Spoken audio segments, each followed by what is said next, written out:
مع اقتراب فصل الصيف يتوقع أن تهطل أمطار غزيرة على مديرية فرع العدين وبني أحمد، وستؤدي هذه الأمطار إلى تخريب الطريق، ومن أهم هذه الطريق طلعتي السد ورأس البرادة.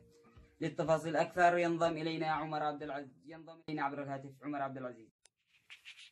نعم أخي محمد، بخصوص هذا الموضوع وبالتحديد موضوع طلعتي السد ورأس البرادة، اجتمعت لجنة المبادرة وأقرت مساهمات على القرى المستفيدة منها. لكن هناك مشكلة بأن بعض القرى سددت ما عليها من مساهمات بأسرع، يعيق المبادرة ويعيق بدء العمل. تتمنى لجنة المبادرة من القرى أن تسدد ما عليها بأسرع وقت حتى يتسنى لها البدء في رصف هذه الطلعة أو هاتين الطلعتين قبل هطول الأمطار في فصل الصيف، والذي سيؤدي إلى خراب كبير في هذا الطريق أو في هذه الطلعات أيضا. يا جماعة والله اسقوا، لما يقع أمطار تتحفل الطريق، تبقى كراضح خاصة طلعت السد وراس البرادة، يبقى الصار من جهة لجهة. طيب ليش القرى اللي عادة ما دفعاش ما تدفع معهم شارح اليمين؟ يا غالب إما أن القرى مستشعرة واجبة تجاه الطريق، وإن الطريق حق للجميع، وإلا إنهم مش متعاونين بينتهم باين وكل واحد مشارح الثاني. طيب وإحنا القرية حقنا دفعوا ولا لا؟ إحنا المغتربين جزاهم الله خير قدموا 500,000 أباقي 200,000. أباقي 200,000 ضروري، إحنا اللي نوفي. وإحنا ما دخل، إحنا لا معنا سيارات ولا بوابي. وإحنا مكان إحنا نستفيد من هذه الطريق، لا معنا أمراض ولا حاجة، نقزع على الصيف. يا علي قزام افهم، هذه الطريق مشقة، هذه الطريق حقنا كلنا مشق واحد. أما أنت لو معك سيارة تقول حق الجميع، أما أنا ولا معي حاجة. ما لكم من هذا الخبر؟ دحين قولوا لحنا كيف نعمل بالبياس وإحنا ما معناش حاجة.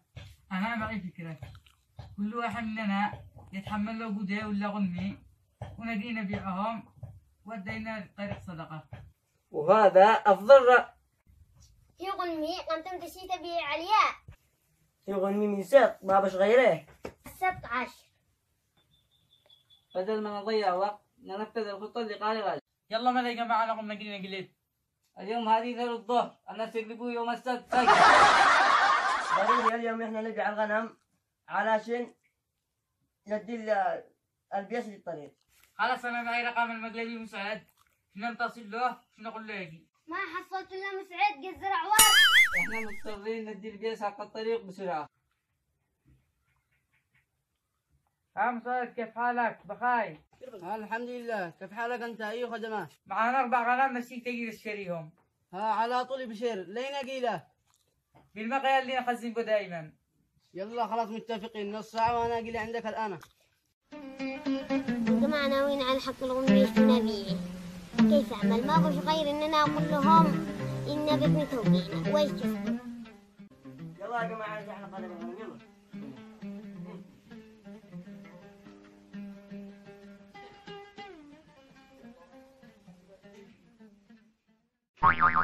يلا يا علي قزم يلا. ما بطن توقيعنا. أقبلك يلا علي قزم. ما أقدرش أمشي بطن توقيعنا.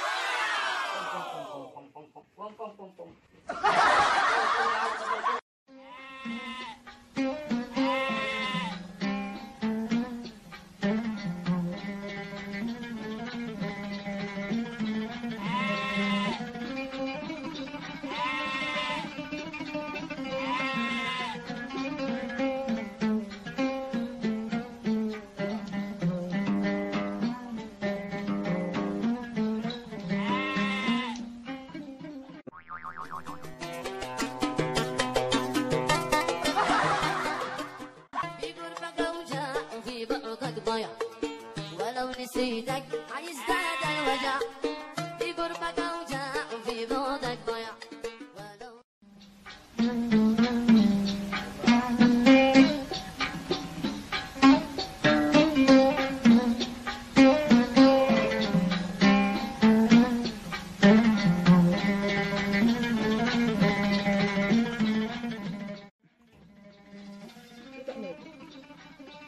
السلام عليكم. السلام ورحمة الله وبركاته. هم عندنا الغنم؟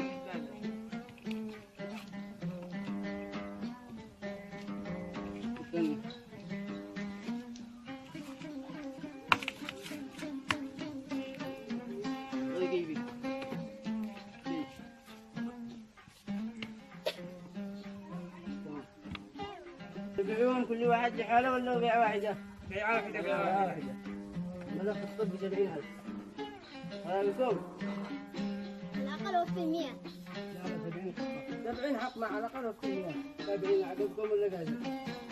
عم احنا مضطرين ولا والله ما تلقاهم. بس تبيعون من شلمة؟ من شل الطريق. الله يعين الغيب.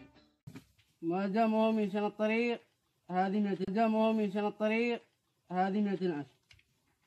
اليماني فوق فوق أنا اليماني فوق هذا اليمن هذا اليمان وجدت سيف بن ديازان وأقول في شعري علان أنا اليماني فوق فوق أنا اليماني فوق فوق شعب اليمن شعب النضال شعب الشجاعة والقتال. الآن ما دام البيس معانا نستريح الآن المسؤول المالي. هيا. السلام عليكم. وعليكم السلام ورحمة الله. يا رجال. الله يحييك.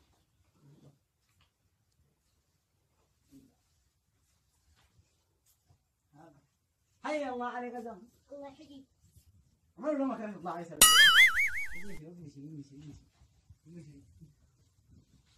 حياكم الله لعندنا. حياكم الله. الله يحييك. هذه المساهمات حقيقية حقنا بطريق رأس البرادة. جزاكم الله خير. جزاكم الله ألف خير. ولو كان القرى الباقي تستشعر المسؤولية زي ما أنتم مستشعرين، نحن الآن في خير كبير وقد رصفنا طلعات السد. ما دام في رجال زي ما أنتم وفي أبطال زي ما أنتم مستشعرين المسؤولية وعارفين ما حق الطريق وما حقهم على الطريق، إن الآن قد كنا رصفنا طلعة السد ورأس البرادة من زمان. بارك الله فيكم بجهودكم بكل الداعمين وبكل المساهمين لقريتكم اللي دائما تتعاون ودائما هي المسدد الأول في هذا المجال، والطرقات حق للجميع وإحنا كلنا نحتاجه وكلنا نستفيد منه. خلونا الآن نتصل بعبد الرحمن ما خلوا يبلغ اللجنة الإعلامية يعلنوا أن قرية بعد المبلغ المقرر عليه. الله يحفظهم. ارحبوا حياكم الله عندنا.